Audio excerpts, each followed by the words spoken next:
Alright guys, welcome back to the channel. If you're new, my name is Bobby. Guys, Jordan Peterson has outdone himself yet again. Pure intellectualism with his commentary on Islam. Today we're going to react to his podcast with Konstantin Kissin and the counter-woke revolution. So if this is the very first time for you seeing my face over here, no, I haven't been a Muslim all my life. Quite the opposite, let me double check.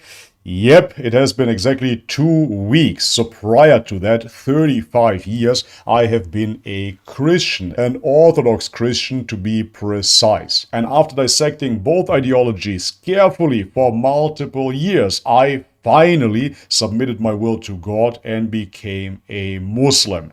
Thank God. So we all know very well that Jordan Peterson spent multiple years of his life studying Christianity and looking into Islam. He had a fair shot. So I'm very curious to see to what conclusion he came. With no further ado, let's have a look. Right.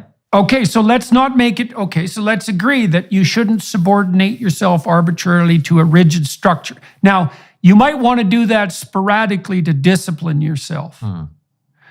Right? But the object shouldn't be submission. Now, what's weird in the biblical narrative... Okay, this sentence alone explains why Jordan Peterson cannot give you a straightforward answer on the question if he believes in God. What do you mean do?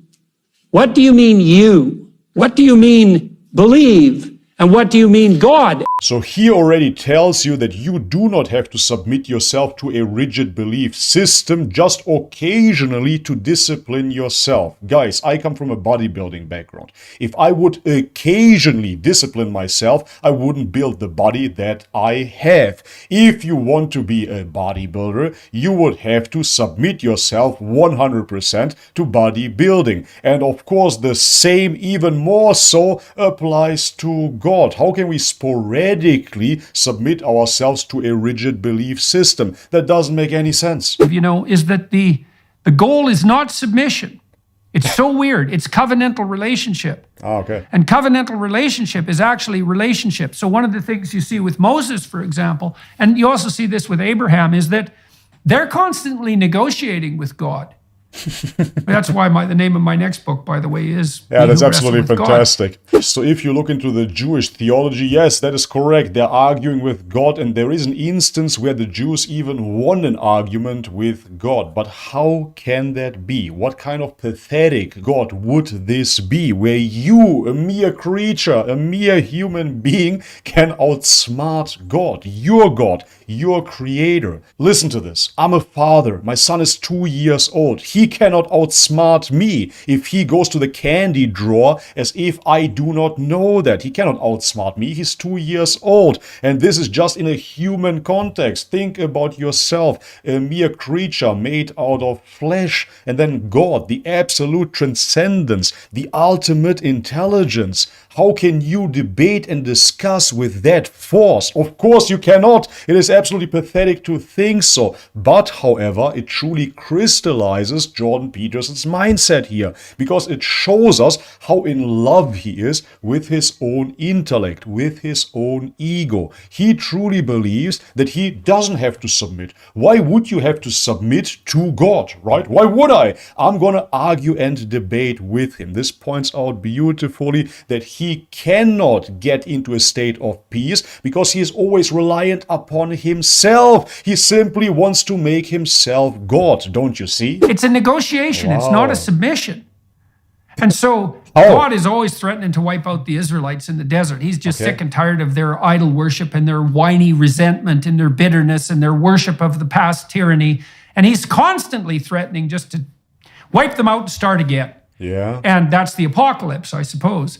And Moses is constantly interceding on their behalf and telling God he shouldn't break his word. And the odd thing in the story is that God actually listens, which is rather preposterous. But the reason that's happening is to mitigate against... So there you have it. You yourself agree that it is preposterous, and it absolutely is. In Islam, we talk about the fitra, the natural predisposition of man, the primordial state of man, in which he knows right from wrong, in which he knows that there is only one God worth submitting to. Everybody that has 1% of that fitra left knows intuitively that this is absolutely ridiculous. Why would Moses, somebody that was sent by God, debate with God? It doesn't make sense. Against exactly the problem that you described, which is to have the relationship with the transcendent degenerate into nothing but a blind obedience.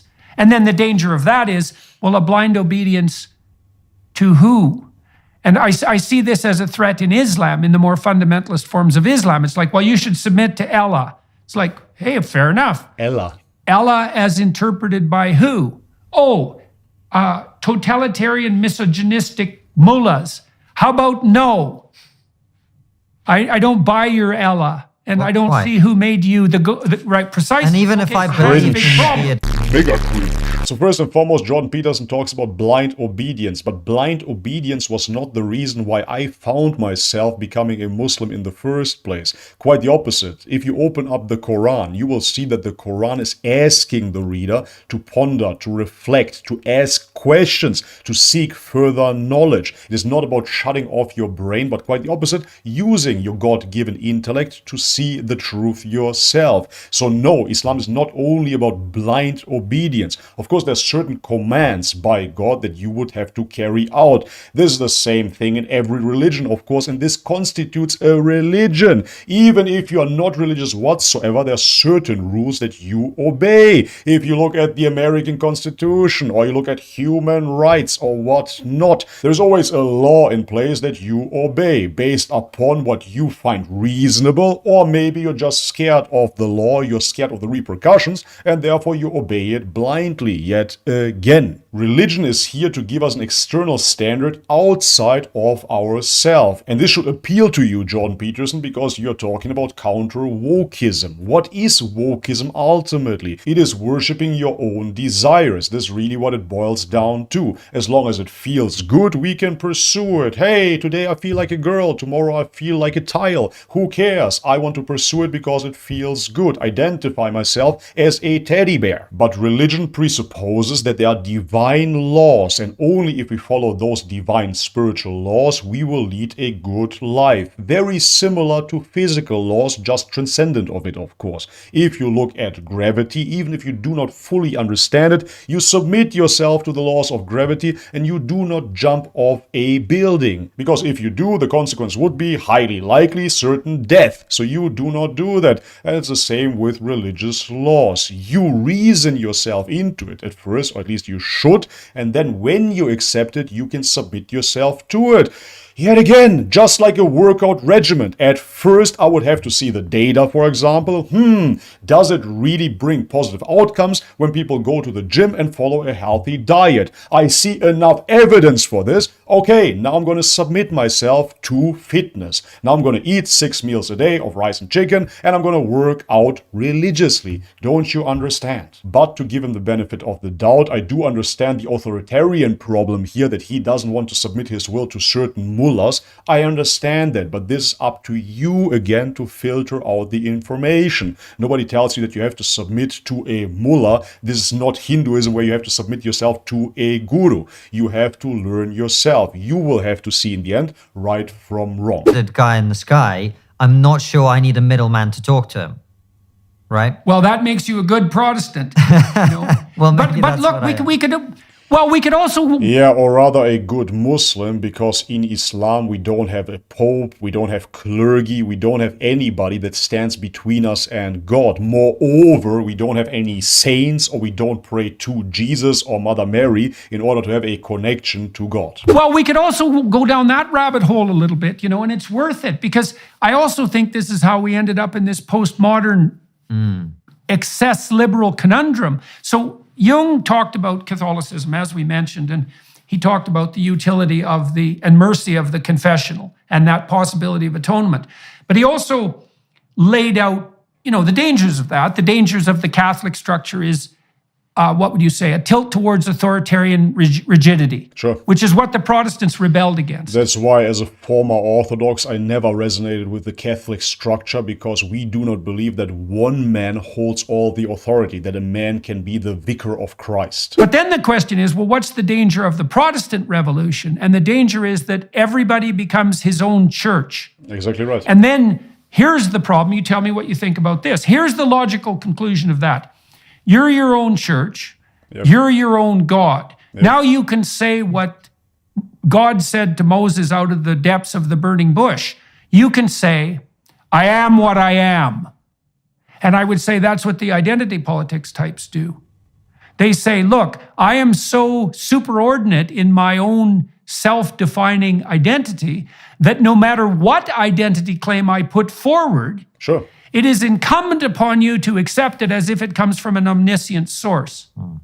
Exactly right. And with this, you're debunking yourself, not only the Protestants, because you yourself, as I said, cannot answer the question if a God exists. And moreover, you cannot confirm that the revelation, the Bible, is truly the revelation of God. You find it preposterous when you analyze it yourself. God actually listens, which is rather preposterous, but... And therefore you make the outrageous claim that you can submit yourself to it partially just to discipline yourself. Don't you see what you're doing here? You're using religion to your own little benefit. I'm disciplining myself. Which means your motivation is the opposite of selflessness. It comes from the self, and therefore, hence, you become your own God. And I think, as far as I can tell, Constantine, that's where we are. Right? Increasingly by force of law. If you make an identity claim, no matter how preposterous, which implies that there's some limit to identity claims, by the way. Alright guys, and this is it for today's video. I'm going to cut it off here. This is a podcast and it is 1 hour and 20 minutes long.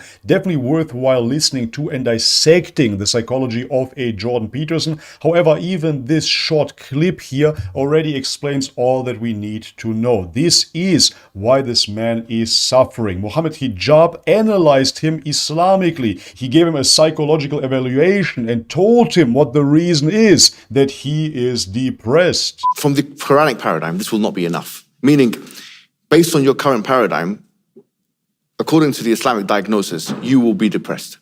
Why? Because your purpose is not strong enough. Which is truly what it boils down to, because I am really questioning how can you commit your whole life writing books about the Bible, essentially a tafsir on the Bible, what it could potentially mean, philosophical excursions into the stories, the mythical stories of the Bible, but you do not even believe in God as your creator, as somebody worth submitting to. You are still wrestling with God, indeed, because you bought into the ideology that you can outsmart, outwit God, that you can debate and wrestle with Him. Don't you understand that this is the root issue, Jordan Peterson, of your suffering?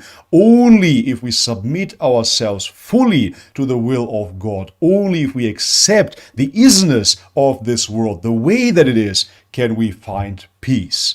Alright guys, but this is it for today's video. If you liked it, leave it a thumbs up.